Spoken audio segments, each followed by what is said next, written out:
Rome నగర గుండెల్లో ఒక దేశం దాగుందంటే నమ్మగలరా? ప్రపంచంలోనే అతి చిన్న దేశమే, కానీ అతి శక్తివంతమైన దేశం. ఇక్కడ పుడితే పౌరసత్వం రాదు, కానీ ప్రపంచాన్ని పాలించే శక్తి ఉంటుంది. ఇక్కడ పన్నులు లేవు, కానీ దేశం నడుస్తుంది. ఇదెలా సాధ్యం? ఇక్కడ ఒక చర్చి కోసం 100 ఏళ్ల నిర్మాణం. అది ఎందుకంత ప్రత్యేకం? అదే వాటికన్ సిటీ. వాటికన్ కేవలం ఒక దేశం కాదు, అది మానవ చరిత్రలో ఒక శాశ్వత అధ్యాయం.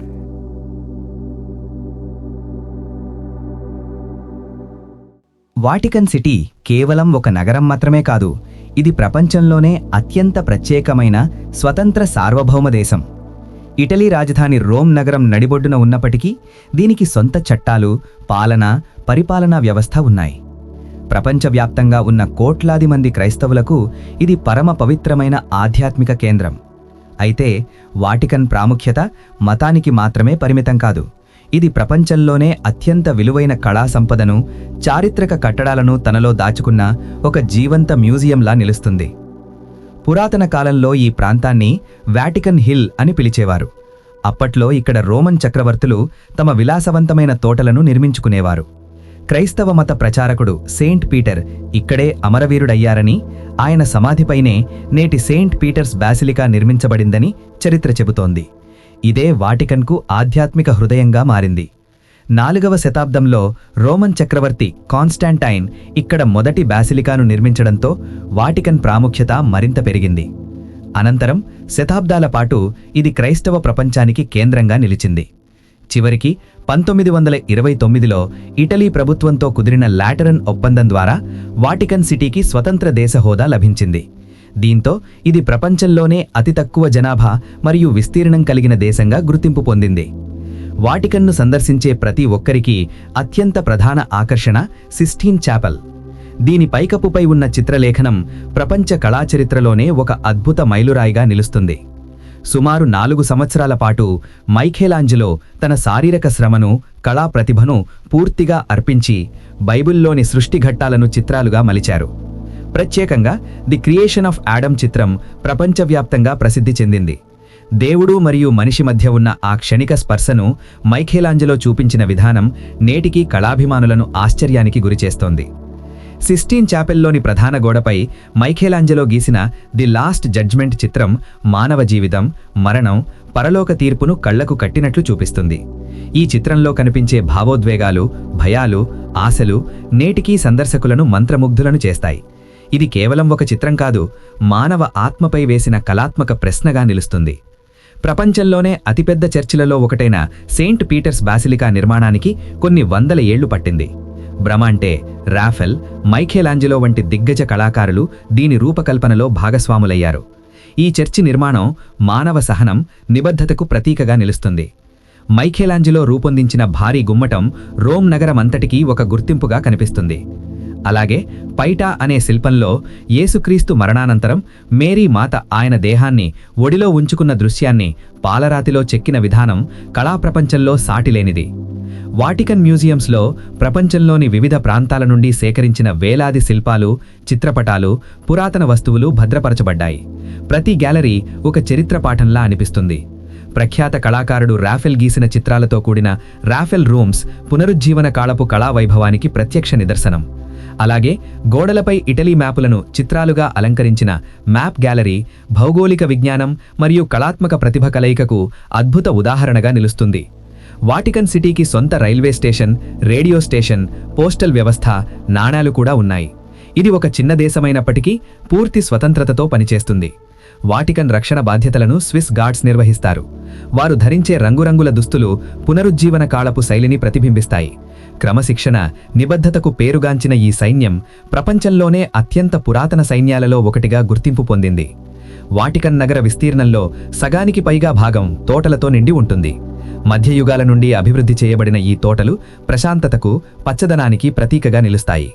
వివిధ దేశాల నుండి తీసుకువచ్చిన మొక్కలు, అందమైన ఫౌంటైన్లు, ఆధ్యాత్మిక విగ్రహాలు ఈ గార్డెన్స్ను ఒక ప్రశాంత లోకంగా మారుస్తాయి. వాటికన్ నగరం అనగానే ప్రపంచంలోనే అత్యంత రహస్యంగా భావించే ప్రదేశాల్లో ఒకటి గుర్తుకొస్తుంది. ఆ రహస్యాల గుండెల్లో ఉన్నదే వాటికన్ సీక్రెట్ ఆర్కైవ్స్. ఇక్కడ సుమారు 85 కిలోమీటర్ల పొడవైన అల్మారాల్లో శతాబ్దాల చరిత్రను మోసుకొచ్చే కీలక పత్రాలు భద్రపరచబడ్డాయి. మధ్యయుగ కాలానికి చెందిన రాజుల ఉత్తరాలు, చర్చికి సంబంధించిన చారిత్రక ఒప్పందాలు ఈ ఆర్కైవ్స్లో ఉన్నాయి. ఈ ఆర్కైవ్స్లో భద్రపరచబడ్డ కొన్ని పత్రాలు ప్రపంచ చరిత్రను మలుపు తిప్పినవే. ఫ్రాన్స్ రాణి మేరీ యాంటోనెట్ తన మరణశిక్షకు ముందు రాసిన లేఖ, చర్చి సంస్కరణ ఉద్యమానికి కారణమైన మార్టిన్ లూథర్ను బహిష్కరించిన అధికారిక పత్రం వంటి అమూల్యమైన డాక్యుమెంట్లు ఇక్కడ సురక్షితంగా ఉన్నాయి. అయితే ఈ ఆర్కైవ్స్ అందరికీ అందుబాటులో ఉండవు. కేవలం అర్హత కలిగిన పరిశోధకులు, చరిత్రకారులు మరియు పండితులకు మాత్రమే కఠినమైన నిబంధనలతో పరిమిత అనుమతి ఇస్తారు. అందుకే ఇవి ఇప్పటికీ ప్రపంచానికి పూర్తిగా తెరుచుకోని రహస్య ఖజానాగా నిలిచాయి. సెయింట్ పీటర్స్ బాసిలికా ముందున్న విశాలమైన ప్రాంగణం, సెయింట్ పీటర్స్ స్క్వేర్, కేవలం ఆధ్యాత్మిక కేంద్రం మాత్రమే కాదు, అది ఒక అద్భుతమైన ఇంజనీరింగ్ కళాఖండం కూడా. ఈ స్క్వేర్ను ప్రసిద్ధ ఇటాలియన్ శిల్పి జియాన్ లొరెంజో బెర్నిని రూపకల్పన చేశారు. ఈ స్క్వేర్లోని భారీ స్తంభాల వరుసలు చర్చిలోకి వచ్చే భక్తులను చర్చి తన చేతులతో కౌగిలించుకుంటున్నట్లుగా అనిపిస్తాయి.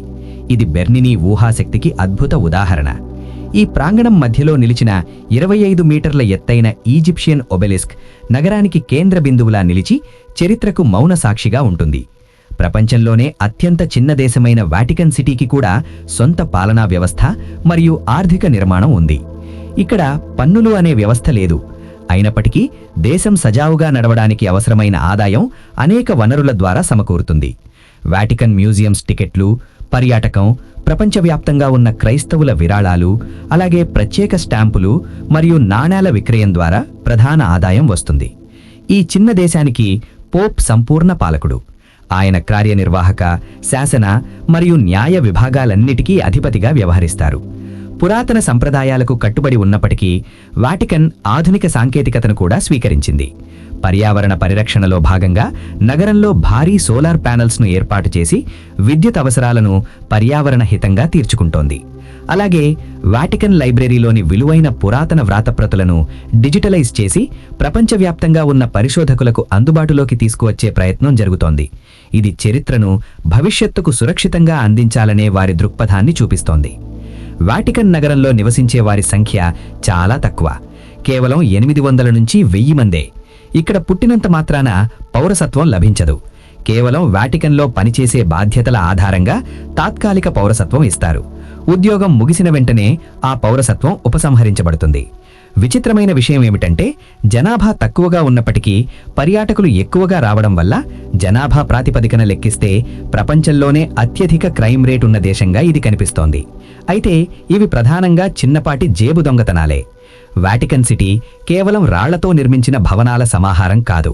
ఇది మానవాళి శతాబ్దాలుగా కాపాడుకుంటూ వచ్చిన విశ్వాసానికి, కళకు మరియు చరిత్రకు జీవంత సాక్ష్యం.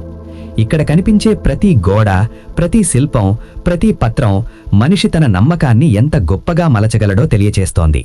వాటికన్ అనేది ఒక దేశం మాత్రమే కాదు, అది మానవ చరిత్రలో ఒక శాశ్వత అధ్యాయం. వాటికన్ సిటీని దర్శించడం అంటే కేవలం ఒక మతపరమైన యాత్ర మాత్రమే కాదు, అది మానవ మేధో, సృజనాత్మకత, విశ్వాసం కలసి సృష్టించిన అద్భుతాన్ని చూడడమే. శతాబ్దాలు పాటు కళాకారులు చేసిన తపస్సు, రాజుల ఆశ్రయం, మతపరమైన విశ్వాసాల కలయికే నేటి వాటికన్ సిటీ. ఇది రాబోయే తరాలకు మానవ చరిత్ర, సంస్కృతి, కళా వైభవాన్ని అందించే శాశ్వత వారధి.